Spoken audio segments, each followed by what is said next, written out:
Hey tribe, welcome back. Today I have an amazing guest, and I know a lot of people are going to find so much value in this. All right, with me I have Zamantungwa Khumalo, who's the author of this book right here, Buy Your First Home: Essays, Ultimate Property Guide for Newbies. How many mistakes do people make when it comes to buying their first property? Who hasn't? Who hasn't made that mistake? I think so many of us, myself included, have made countless mistakes. And if anything, I wanted to make sure that people don't make the mistakes that I made. And I was like, you know what, put it in a book, because there's no other way that can help people navigate that first time home buying experience more than having a resource that they can read cover to cover. And after reading it, you know, I'm sorted. Like there's nothing else that you'll need. You're going to be covered. You're going to know what to do, what not to do as you get ready to buy your home and ultimately move in. All right. Before we get into the book and giving us all these tips and insights, I want to hear your story, Zamantungwa.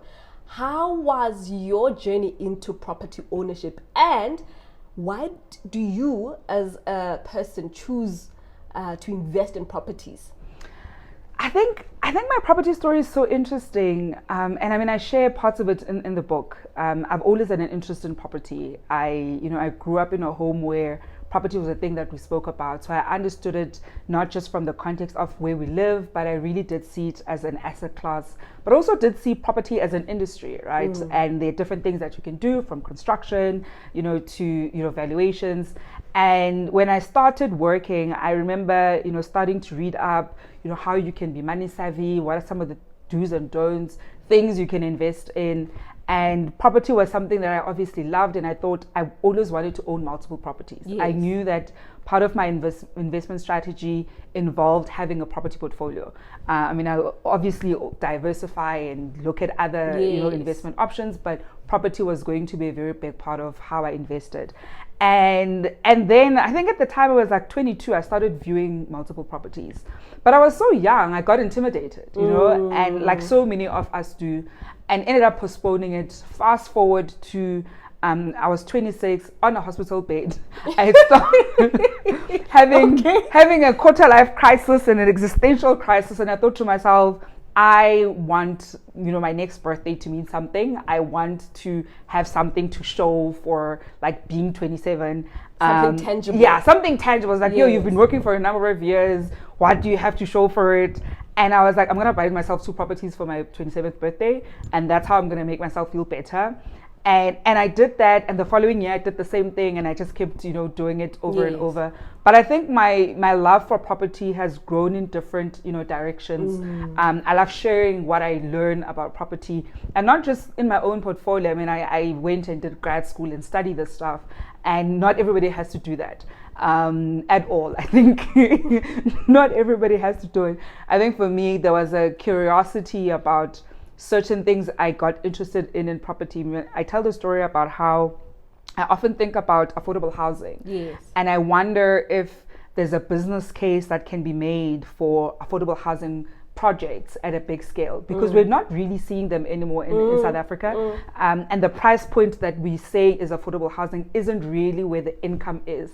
And so my curiosity and my nerd side was like, okay, I want to be able to answer this question just for myself, not even from like I want to make a business. Like I want to know this intimately. And then I went and like enrolled like in a grad school program just so I can be able to answer it. And so, but again, not everybody has to do it. But I think having learned what I've learned and continue to learn, property is going to be such a big part, and it's already such a big part of all our lives, right? We all live somewhere, we all have a shelter over our heads, and whether you're renting or you're going to buy, this is something that you're going to have to learn to navigate. I mean, in the book, there are, parts that talk about renting and some of the ways that you should look at renting, what you should do and not do when you're like looking at renting. So I think it's one of those things that touches all our hearts and is very intimidating. And it's a very emotional topic even. Very emotional. Because just going back to what you were talking about, buying versus renting.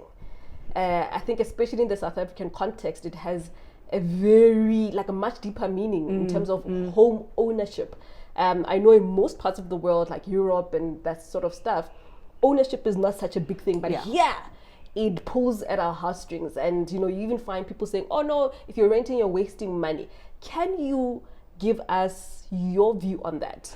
So I think it's a very simplistic view to say if you're renting, they like saying if you're renting, you're paying somebody else's bond. Yeah.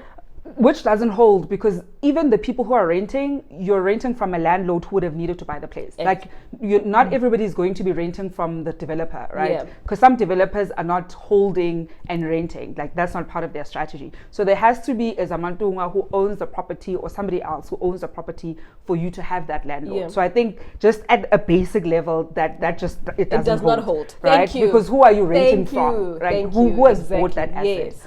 Then I think secondly, it's also just about looking, where in your life are you? I mean, as much as I own where I live, when I started out, I rented. And I rented with friends, right? Like, I stayed with a friend at some point, and we need to normalize it being okay. You're a young professional, and I mean, we're based in Joburg. Let's say you start working in like Joburg North, and you and your friend work there, but you can't afford to be living in a 2-bed by yourself. Or even a 1-bed by yourself. Exactly. It's quite expensive. It's quite pricey. So find that 2-bed, share rent. Yes. And at the time, it could just be that you don't even have a car, right? Because we also have to choose between living closer to work or buying a car. We tend to not be able to have, money for both. Yeah. And so those are some of the decisions I think in your 20s you're making for yourself. And you also just need to have a life. Like, you need to, let's say you're traveling, you want to do social things. Yes. There won't be enough room in your budget to do all these things. Buy a new house, buy a new car, travel. Zamantungwa, isn't. I could kiss you right now. Because for me, you are painting a picture that is real. Yeah. Right? That as you are building your career, you will not be able to have all these things at the same time. You will have them eventually, but not all at the same time. And it's okay. And it's okay to embrace where you are and know that, okay, this is more important right now, and this is what I'm going to focus on, and build yourself from there. What you don't want to do is start to get yourself into debt to afford all of these things. And I think it's also just one of those things that we're not being serious about. I mean, I remember I was 25, and I mean, social media looked very different from what it is now. Oh man, boy, does it look completely different. different now. Because back then we were still largely following our friends and keeping up with each other's lives. You didn't have on your feed all these strangers just popping up, right? Our feed, you'd go on Instagram, first post is your friend. And it's like, it's all your friends. You see all their posts. All the pictures that they took from last night, and it's fun stuff. But I remember, I distinctly remember there's a conversation I had with another friend, and he was not on social media, and he still isn't on social media. And I kept saying to him, I'm like, I feel like maybe I chose the wrong career, because our peers are just living large. Like, they're eating at the nice restaurant. I mean, at the time, Tasha's had just come out, so Tasha was like the it restaurant. And I was like, how are they affording to eat at Tasha's every weekend? Every weekend. Every weekend you're eating out. How? And you are living in a mansion. You're living in an ascension apartment. Back then, I think the in-car was like a 1 series. Yeah. And you're like, I was like, how are they affording this? I could not afford that. And it wasn't even a matter of out of jealousy. I was like, okay, what are they doing with their finances so I can do? Because maybe there's something I'm not doing right. In which case, please share notes. I'd like to better my finances. Maybe I chose the wrong career. And I mean, by then, I must start pivoting and changing. And I think he was like, listen, my friend, a lot of people are living on debt. They're living on overdraft. At the time, I didn't have an overdraft facilities. They're living on credit cards. And for the most part, we know what we're all earning, right? I mean, if we're young professionals, whether you're attorneys, accountants, or whatever the case is, we have a relative sense of what there's a range. We know what we're earning. And so it cannot be that somebody's living a lifestyle that's 3, 4, 5 times more than what they would typically earn, unless they come from a rich family. We also know we don't come from rich families. We're coming from working class families. And nobody has won the lotto. I mean, if you're lucky, then congrats to fantastic. You. But it can't be that so many people are living like that. And I think that awareness. I think it's so much important. For bringing No, I think it's so important, because I'm seeing it now when it comes to home ownership, where people who are turning 30 are putting pressure on themselves, saying, I'm turning 30, I don't have a property. not recognizing that the average first-time home buyer in South Africa is about 36 years old. Oh, wow. So actually turn 30 without buying. Please like, it's okay. Please like, say the that again. average first-time buyer in South Africa is 36 years old. Oh, wow. And so literally turn 30, you're renting, it's fine. There are so many perks to renting. I think one of the big ones is we're now seeing all sorts of new developments popping up. You get an opportunity to live in different places and experience them without having to buy one. So whether you want, the one with all the nice bells and whistles, you get to live there as a tenant. You're paying less than what you would pay if you were, if it was bonded. Yeah. You're not having to worry about rates and whatnot. Levies. And so by the time, exactly, you're not having to worry about levies. And then we all cry when it comes to levies. Colors money when it comes to levies. And so when you then recognize that, okay, I can literally, let's say you're 25, you could literally live every year. You could move. I mean, I hate moving, but if you're so inclined, it's an option. No, it's a lot. Yeah, it is a lot. And also, I found for me as I get older and sort of developing my home decor style. You get to figure out, you know what, I don't want something completely modern. Or I want something, a bit more traditional. So I think also it just informs what type of property you will buy and enjoy for the longer period. Yeah, and I'm so glad that you actually touched on the deco part.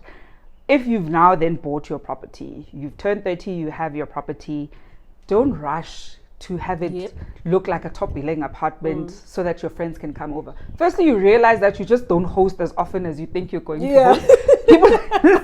I think we all have this fantasy of, I'm going to buy my place and host my friends for dinner. Every weekend. We just don't host that often. No. Like and it's not because we just don't do it. Life is happening. The schedules don't align. Exactly. Take your time with, living and also just coming up with what's your taste like, right? I mean, I always say to even friends, something like a sofa. I mean, sofas are so expensive. You could easily pay 10, 15K for a 16K couch. For and so you must save for it. We must just normalize. I'm saving for the couch. I'm buying the couch. I've now bought the couch. Okay, now what's next? You see a nice cabinet. It's X amount. Save for it. Until your place could literally only be fully furnished in 3 years' time. 3 years' time. With all your things. It doesn't have to be 3 months after moving in, guys. I think that kind of pressure we put on ourselves is treating life like it's a sprint and it's a marathon, right? We really need to normalize. This is a marathon. And I mean, anybody who's either run a race or watched people, when you watch people running the comrades, they're not sprinting from the first kilometer until the last. No. You literally you pace yourself. You pace yourself. And so learn what that pace is. Even before they run the marathon, they train. They've been trained. They have been. You need to qualify. Actually, comrades is a great metaphor because you must qualify. You must get a certain score. Like there are certain qualifying races and you must get a certain score in order for you to qualify. And even after you've qualified, you continue training, you do long runs, and they do a combination of long and short. It's the same with buying a home, right? You don't just wake up and decide I'm buying, you're signing tomorrow. You view different ones. Absolutely. Literally ask questions or ask all sorts of questions. There's no such thing as a stupid one. Yeah. And get yourself ready. While you're doing this, you're saving. You have to put that money aside because even when you get, 100%, home loan, you're still, and even if you're buying, let's say, a new development, so you don't have to pay any transfer, you're still going to need money. Absolutely. Put that money in that bond. It's going to lessen your debit order. We'll get to the nitty-gritties just now. Yes. On what you were saying, Zamantungwa, I want to say, when we moved into a house for a year, we did nothing. Yeah. Absolutely nothing. The small couch that we had at our previous apartment, it was still the small couch, the small round table that was sitting by the corner. Like that. And literally we did absolutely nothing because I said, we have just spent quite a lot and we're trying to fix one or two other things. And I'm going to take my time to see how do we live in this space. Right. And what do you like? How does the light come in? Right? Maybe light comes in differently from the way that you were, when you were viewing the place. Now you see, oh, okay, in Tambama, this is what it looks like. Yeah. So this is the color scheme that maybe we'll choose. You're never going to see that if first thing you do is go and just furnish at once. No. And I just wanted to emphasize on that, what we're saying. Pace yourself and it is okay. It's okay. I you think will the get pressure, the things that you will get. I think we put ourselves under so much pressure, and part of it does have to do with social media, right? I mean, when people do the reels of their homes, the keys, and I love the keys. Look, the keys I absolutely love because it's usually in an empty spot. But then when somebody does like the vlogs when they're showing you around their home, then you're like, oh my god, like this person has all their things together. I took forever. I mean, I took forever. Look, I'm still trying to do some stuff even around here. As it should be, right? Because once you've also like set your roots, your style is going to change. You might find something that you like, then you let go of one item, bring a new item in. So it is that thing that keeps changing, and you almost never end. I mean, if you think about it, maybe 7 years from now, then you'll think, nope, complete reset. I now want a different kitchen altogether. And it's okay. So I think the big thing there is pace yourself, run your own race, and don't look aside, because here it's not about my friend has this. No, like and be like, this is my race, this is my pace. Even if for the first, I mean, I always say to friends when they buy new places, I'm like, guys, buy a new place, have a housewarming, literally make the list. We will come with camp chairs, because people will be like, no, we won't have furniture. I'm like, no, we'll come with camp chairs. We're like, we'll chill, we'll celebrate with you. If we're celebrating your new home. You've just moved in. This is a big deal. And it's not just a big deal at the superficial level, right? I mean, we're young black women. We're talking about property. Literally a generation ago, our parents couldn't just buy property. And so we also need to be able to celebrate at that level and not wait for our houses to be fully furnished, looking like a top-billing home before, your core friends can come and celebrate with you. So I think it's just... We also need to just take stock. People are your core friends. They should be able to celebrate with you either way. We are bringing camp chairs. We are bringing Amatulita Koli. We'll bring the champagne. We are chilling with you. And we're celebrating this big thing. Because it's a big thing. It is a big thing. Thank you so much. Welcome to the TED Talk, guys. All right. So now let's get back to the practical steps one should take when they want to buy their first home. So how do I know that I'm ready to buy a home in terms of my finances? So one of the big things, and there's a great chapter, it's in the beginning, it's around, getting ready, how to financially get ready. And it's chapter 2, it says start before you're ready. So chapter 3 is preparing yourself financially. And the start before you're ready, you're doing small things like, first, you're just checking your credit score. You know that you can check it for free. You've got 2 reports. The thing is, it's 2. Is it 1? It's one from each. Year. So, per annum. So you can check your credit score. So already you're getting a sense of, okay, what's my credit score like? You're able to already at that stage go to bond originators and get yourself pre-qualified and just get a gauge of, okay, if I were to say I'm buying now, what would the banks be typically willing to fund me? Then you have a figure. Let's say you qualify for 1.5.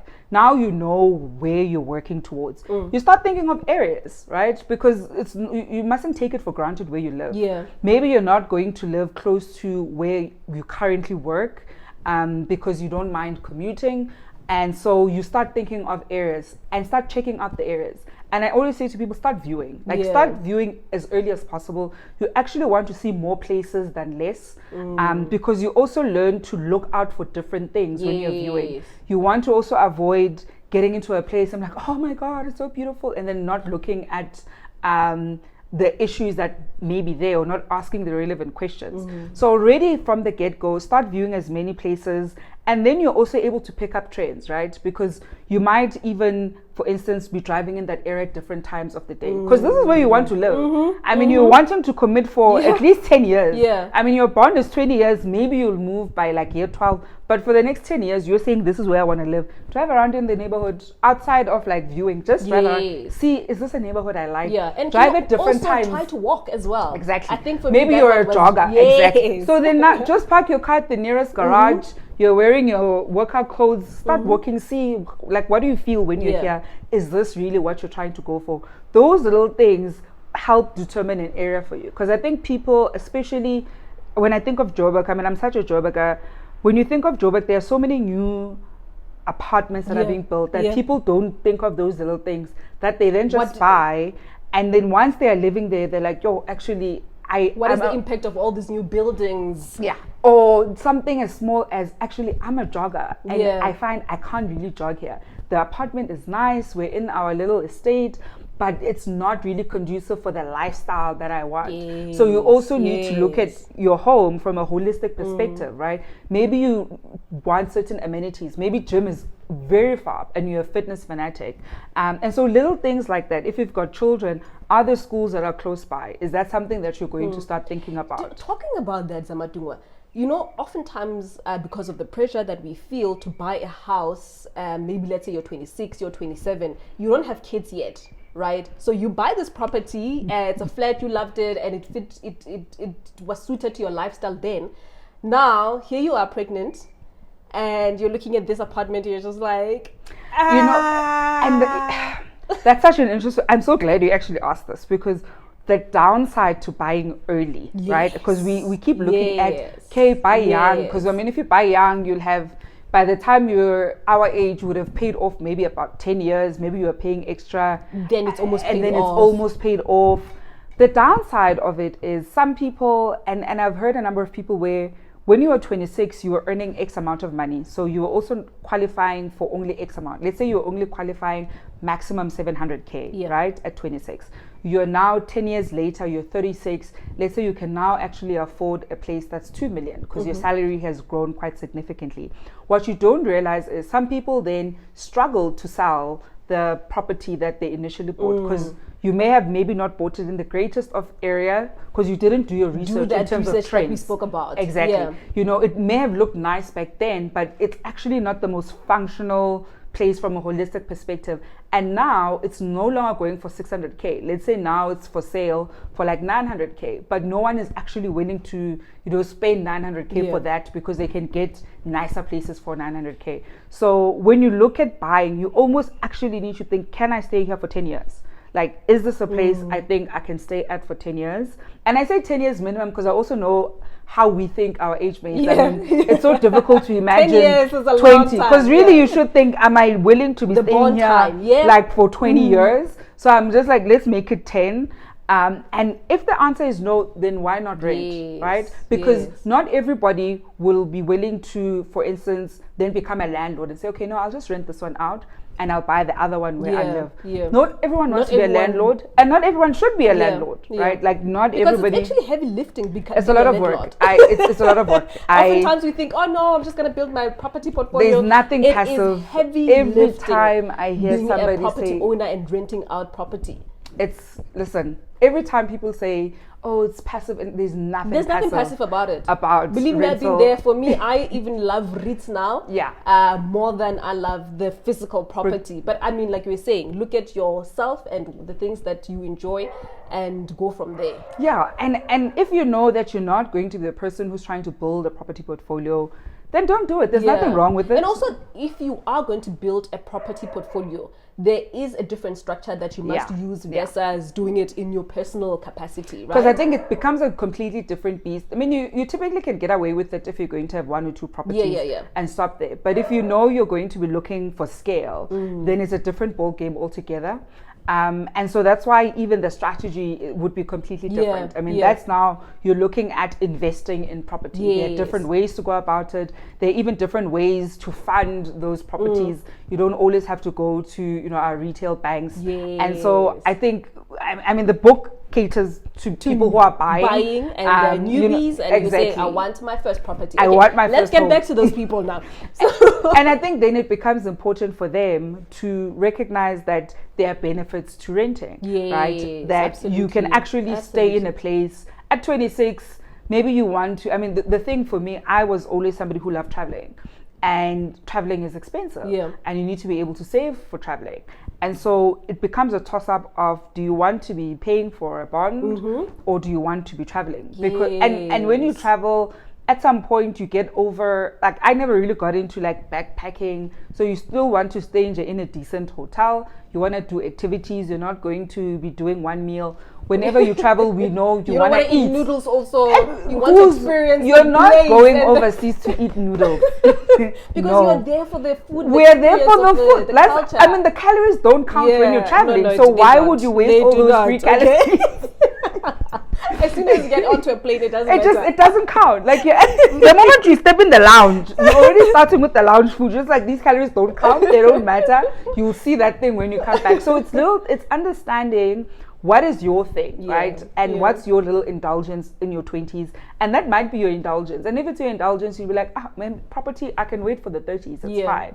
And it's okay. So I think a lot of people who feel that pressure, there's joy in being a renter. You're not missing out on anything. Trust me, you're really just missing out on having to deal with the drama of owning a place. And that's about it. And the drama isn't even that interesting, to be honest. And I mean, I did on my stories on Instagram where I asked people what are some of your home ownership chronicles. Boy, oh boy, every single person complaining about maintenance, complaining about levies, complaining about, you know what, everything falls on me, complaining about the interest rate. Can we talk about that actually? Man. Because during COVID, there was many other people saying, no, it's time to buy. And I said, what about future affordability here? And I think, I mean, one of the realities is you should never use one driver to be the reason why you buy a property, right? So in this case, interest rates alone are not and should not be the only driver that you use for when to buy. Especially as a first-time home buyer. I think when you're an investor buyer, there are ways that you can sort of game, interest rates and structure your portfolio in a certain way. Maybe you'll fix certain aspects of it. But I think for normal people where you're looking to just buy to live in, interest rates alone should never be the only driver, right? There are other factors that you need to consider.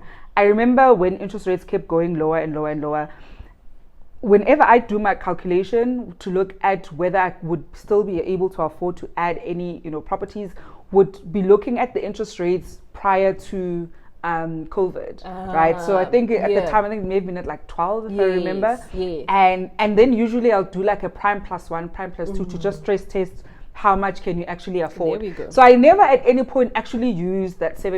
I was just like, no, this does not exist. This is nice. This is just a because temporary it was thing. Also never going to be a 5-year long thing, right? I mean, if you just look at the cycles of interest rates, we were never going to enjoy it for a very long time.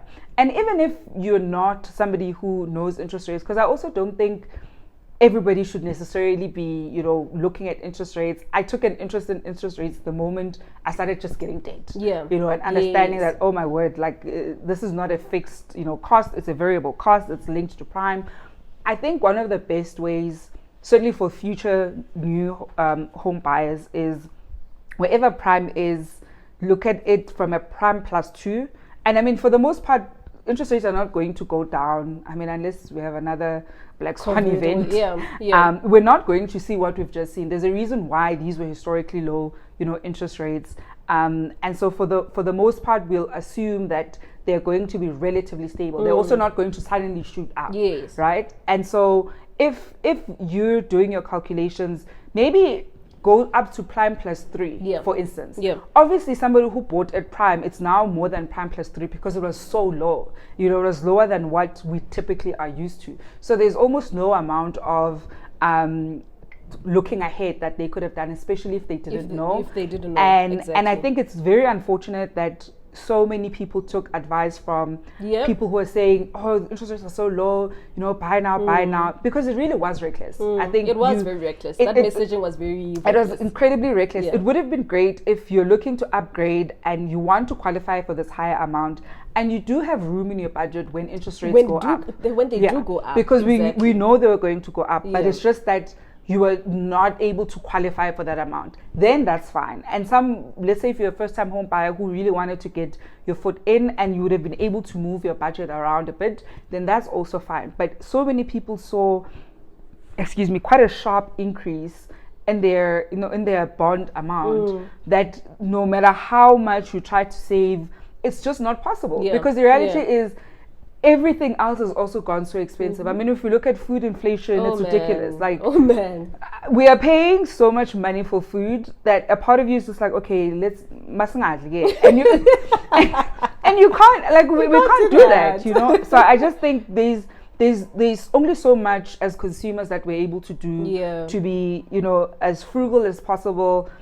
But the reality is the cost of living is increasing at a pace that our salaries are not able to catch up. It's not keeping and up. So, and that's something that you also need to look at when you're buying a home, because there are also other costs beyond your bond costs.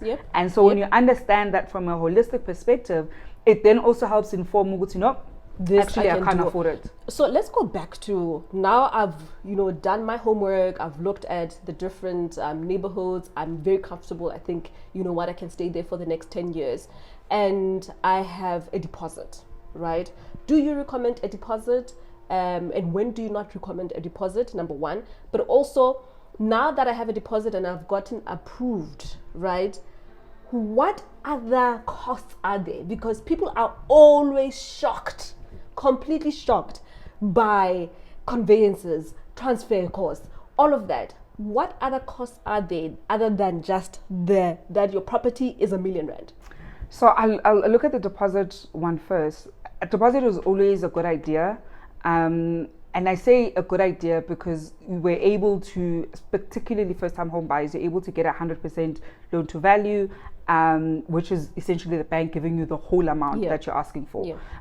Putting down a deposit also actually helps, or if you let it be registered as a full amount and you put it after it's been registered, it certainly gives you the option of having that money in the excess bond, but you know that you're decreasing your monthly amount, and you know that you're now paying more interest, because we know those first 7 years you're pretty much paying for interest. Just interest only. And I actually did a calculation which I reposted to show just how much on a R1 million rent house, how much in terms of interest. I think it's around 1.6 million. It's usually nearly double. It's usually about double.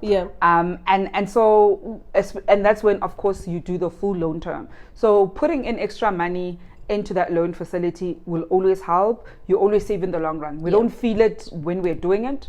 And I always say to people, sometimes if you're able to do it manually, do it manually. But if you're like me, you may want to automate it. So, and automating it is, let's say your home loan right now is at 5.6, for instance.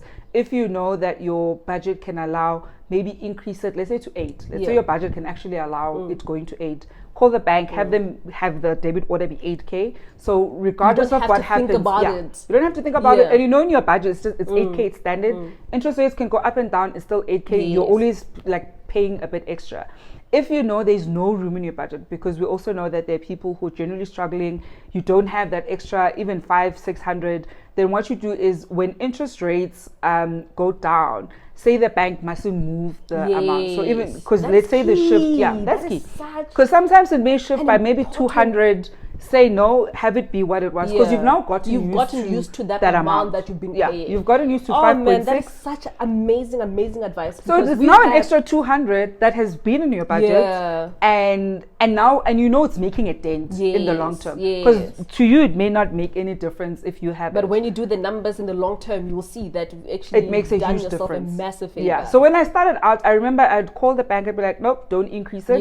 I mean, don't increase it. Keep it, leave it where it is, and they'd leave it where it is, Yeah. and you're already just paying extra automatically. So it's those little things where you know you don't want to have to think about it all the time because it can be so strenuous, that become important. So actually, now that you're here, please tell me about, you know, I watch TikTok, especially American TikTok, where they say, oh, it's calculated every day. If you split it and you it doesn't make a difference. I know exactly and you are what dancing and you're jumping around and you're doing all sorts of things. Like, just have it fixed if you can. So the thing with in South Africa with our home loans, and we're obviously speaking residential, banks don't typically. You usually lose out when you fix your interest rates for the most part. Like people keep making an example of this COVID era, which was a very unprecedented era.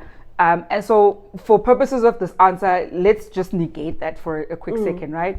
For the most part, when you fix your interest rates, the bank is going to want to make their money. So it gets fixed. It usually gets fixed at a higher rate than where prime is, and they've done their calculations. And we'll say their projections, right, in terms of just where we are, from an economic perspective. And you find that you can only fix it, I think it's up to 2 years, if I remember. Yes. So you're not able to actually fix it for the term there's of no the such entire There's no bond. such thing for a home loan. Yes. Like, it's different Yes. once you get into commercial property and structuring. Man, I know people are just going to eat at this conversation because it's so important. Don't fix your interest rates. For the most part, you lose because out. also you lose out in the long term out. if interest rates start going down, right? And let's say we have 2 cycles or 3 cycles of them going down and then just staying there, and then it just remains the same. By the tail end of your fixed period, then it goes up only 1. You've just been paying extra what all for? this like time. What for? So if anything, if you're able to afford that, let's say prime plus 2, for instance, that the bank charges you, then just pay that extra. Still have it be variable and just pay extra. We both know why this conversation is so prominent now, because people found out, I could have fixed my interest rate, and it's only brought about because of COVID, and now that actually interest rates are where they would normally be. I think, when you run the calculations on fixing, you tend to find that the consumer loses out. And so it's not really to your benefit to attempt to fix it. And then I know one of the other ones is when they use the American example is, if you split your home loan payment, South African banks for the most part don't allow that, right? Your bond is paid on, let's say, the first or whatever the amount. They take the full amount. You're able to pay extra. So when you, for instance, you make a debit order that is going to be at X amount, at whichever point you have more money, put that money into your home loan facility. It doesn't, whether it's on the first, on the second, this is a term that's over 20 years. So regardless of when in that one specific month you have more money, just put it in, right? You're not being smart about trying to game it, because once you look at actually the amortization calculation and you plug it in, that's actually when you realize, good to know, just put the money when you have it. When it's there, put it in. Don't wait 3 more days. You should do an amortization calculation. I look at it all the time. I have an Excel where you look at, even if you're just putting in extra, like something as small as an extra 50 rand, right? Like, what difference does it? It makes a difference on that time. Like, at that time, it makes a difference. Don't think about it. Don't overthink it. Just put the extra money in there. All right. And then I want to answer the second part of your question around the costs associated with home ownership. There's a funny story, and I share it in the book, and it's around how I had done all my research. So I'm now 26. I'm now out of the hospital, and I'm ready to buy the 2 properties that I'd viewed a couple of weeks earlier, and the estate agents were like, it's still available. And of all the research I'd done, I knew that when you buy a property, there are going to be, lawyers involved. And I thought there's only one lawyer involved. And because I was buying 2 properties, I had budgeted for 2 lawyers, right? Or two attorneys. Like that, I was preferred for, for the 2 different properties. And the first invoice comes in, I was ready for it, and I had a relative sense of how much it would cost. The second invoice comes in, I was ready for it. A third invoice comes in. You're like, what is this? But like a 4th invoice came in. What is this? I thought I'm being scammed. You genuinely thought I genuinely thought I'm being scammed. I actually ignored the emails for a while. I was just like, this is a scam. Now I've already paid the attorneys. I don't know. I was like, you will not trick me. I'm smarter than this. I've done my research. I will not be tricked. And then got the email again. I was like, no, let me actually call this number. Let me see what's going on. Called the lady. She was so sweet, and she was like, no, remember, you're buying a bonded property, so because your property is financed, you're going to have transferring attorneys, and then you're also going to have bond registration attorneys, and that is for each property. So now you have 4 lawyers. So I have 4 attorneys that I need to pay. Sana, I was not ready, right? So imagine if you're a first-time home buyer and you're not even aware of the attorney's fees. You're not even, never mind 1 or 2. You're just not. You're not prepared for that. And that's exactly what happens most of the time. And what people don't realize is your inability to pay for attorney fees doesn't make the offer to purchase that you have signed moot. It's still contractually binding. You've met more often than not, they would have met the suspensive clauses. So let's say they've already got the bank finance has been approved, and so now the suspensive clause has been met. you now need to pay the lawyers, and the transaction doesn't move until you've paid them. Like they don't do it. They don't do anything. No, they will wait. They are not your friends. You can say, no, please just let's register no, they want their full amount before they do anything. And I think this is also where people then don't realize that that's why you must save, right? Never mind the deposit. Have fees for this. And I mean, now there are great online calculators where you can get a sense of if your property is, let's say, R1 million, how much will you pay, the attorneys in terms of the transfer? If it's 2 million, what would the transfer duty be? So now there are all these great tools online that can actually help you best get a sense of how much you should have aside. And it becomes very important because that one, I mean, I remember when it happened to me, I needed to just breathe. Breathe through the wound. Yo, Yazin, it was so bad. It was actually, I was broke. Like after buying those properties, I was broke. And the thing is, I bought it for my birthday, right? And my birthday is in January. So generally, people are broke. I don't think I'd ever been as broke as I was. You were completely I was broke. broke. And I was literally that person waiting. Usually my festive season is me waiting for a matter to get registered in the deeds office before it closes. Yeah. And then if it doesn't, then I'm like, okay, Janawar, when are they opening? So I was like, you know what, let me just get excited about something because the way my finances are set up right now, it's not making sense. Like even celebrating that birthday, it's probably not happening. It doesn't make sense to celebrate your own birthday. It just, listen, you bought properties, it's okay. You don't need cake. It's fine. It was so bad. It was really no. So I think nobody should be caught off guard. And that's partly why I wrote the book. I was like, you should not be caught off guard because these are not things that change, right? Like they don't shift. It's not a 1 year we pay this. We don't know. These things are set. If anything, maybe the price point changes a little bit, but for the most part, the line items are always there. Like they're always going to be there, and you should just be prepared from the onset. So if you know, this year you want to buy a property, already you should get a sense of how much do I need to have? Do you have that? Most people we don't. How do I save it? How do you put it in your budget? And this is how, for first-time property buyers, they end up in debt. Yes. Even before they move into their house. Because those costs, they take you by surprise. The next thing you have to come up with a plan. Oh, no, we'll give you a loan. And some people say, oh, no, but don't they cover it in the,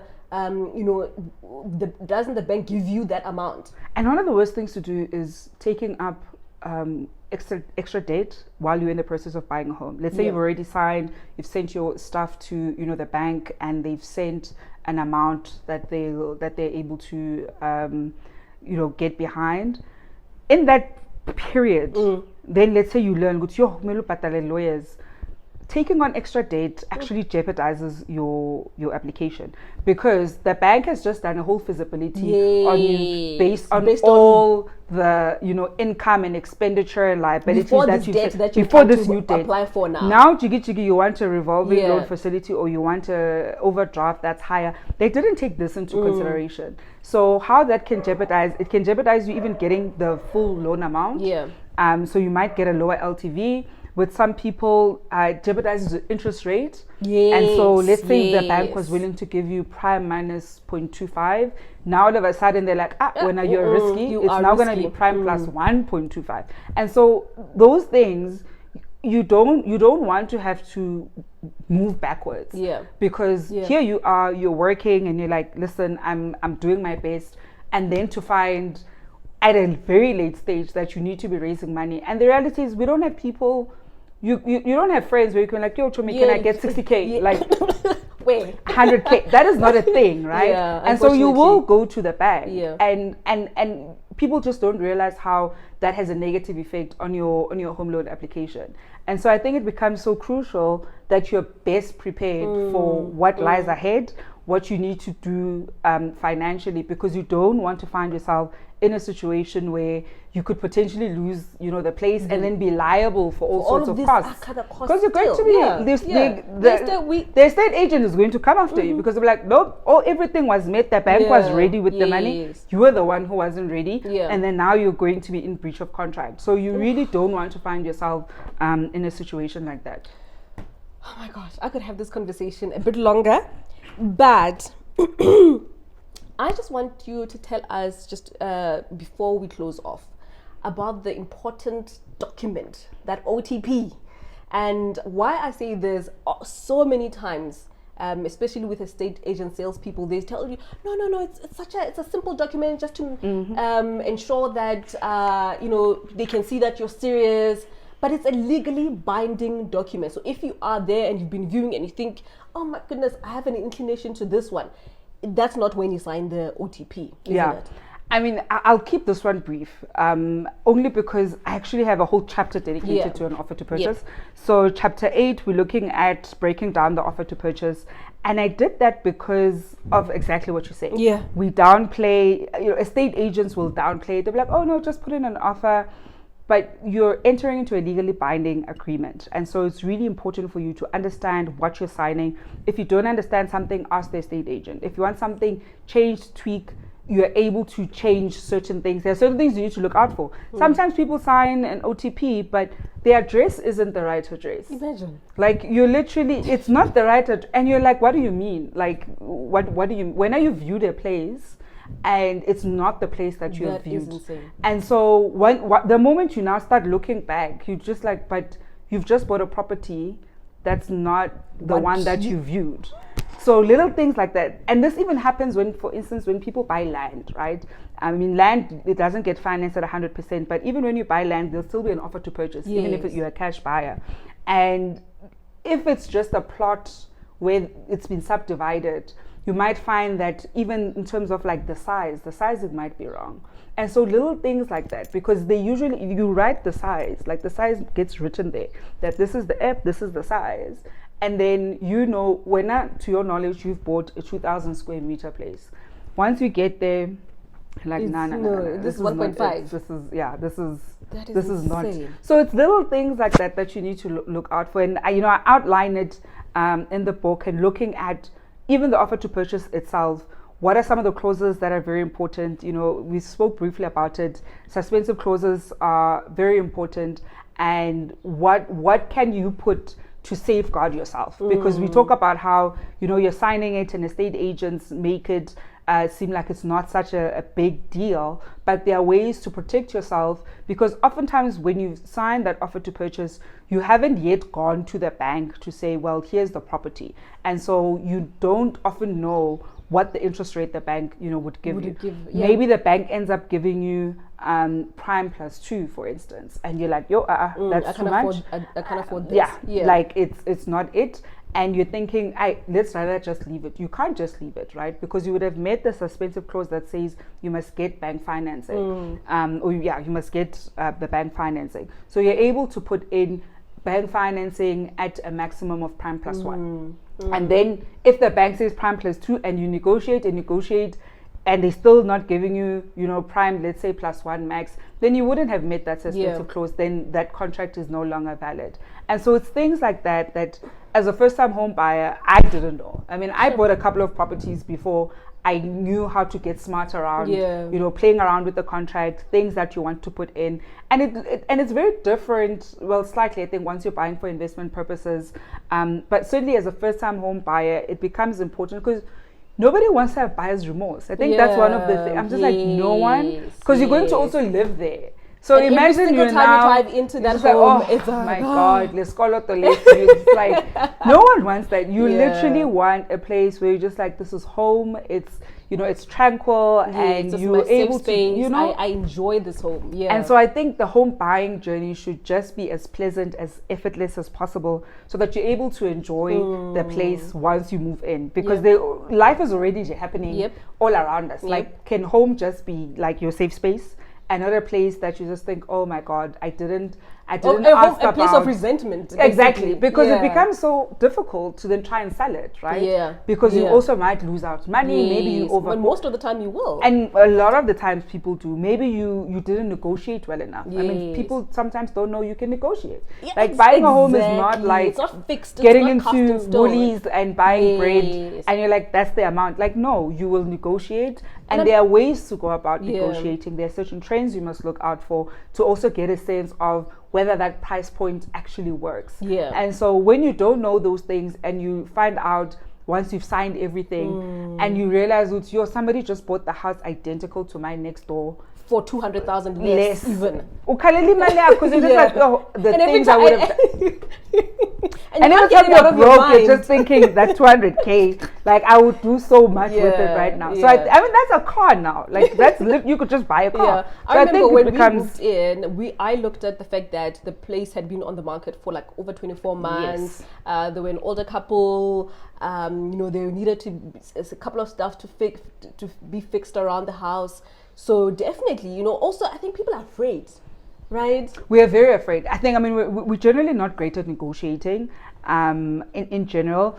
And more so women, I think we get socialized differently, which sucks. But I think it's a muscle. Negotiation is a muscle that we're able to train, and we also can be just as good at it, right? Yeah. I mean, we see the research about men always negotiating for their salary. We also know how, in as much as we may want to negotiate for our salary, it doesn't get received the way that when men do it. And so I think with the house, it's just one of those things where you're like, no, this is my thing, and you're going to be staying there. We're seeing a lot of, marriage-free women buying their properties, unwed, buying by yourself. And they make up quite a big percentage of first-time home buyers. And I think that for me was such an important thing, that we're now getting into our 30s, you're not married, and maybe marriage is not something you're going to prioritize, but you want to like own your home. So this shouldn't be a stressful, endeavor. Like this should be a thing that you get the book, you read it, you understand it. And I wrote it in a very accessible way. I was like, we're not going to be verbose, there's no need.